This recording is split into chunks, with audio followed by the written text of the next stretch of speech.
અમદાવાદમાં આવી રહી છે મિલિયન માઇન્ડ ટેક સિટી. જી હા, અમદાવાદના એક મોટા ડેવલપર ગણેશ હાઉસિંગે કાલે 18મી મેએ એક મોટા પ્રોજેક્ટ્સનું અનાઉન્સમેન્ટ કર્યું છે કે જેમાં એ બનાવવા જઈ રહ્યા છે મિલિયન માઇન્ડ ટેક સિટી. તો આ છે શું? તો મિલિયન માઇન્ડ ટેક સિટી એ એક special economic zone IT park છે જે વર્લ્ડની ટોપ ટેક કંપનીઝ, જીસીસીઝ વગેરેને અમદાવાદમાં આ આઈટી પાર્કમાં અટ્રેક્ટ કરશે અને જેનાથી 70,000થી વધારે જોબ્સ ક્રિએટ થશે અને ઓવરઓલ આ એક $1.5 બિલિયન પણ વધારેની એક ઇકોસિસ્ટમ બનાવવાનો પ્લાન છે.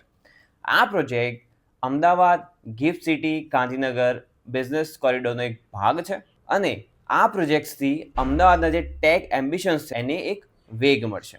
તો તમારો શું વિચાર છે કે આ પ્રોજેક્ટ્સથી અમદાવાદના ફ્યુચર ડેવલપમેન્ટને કેટલો ફાયદો થશે? કમેન્ટ્સમાં જણાવો.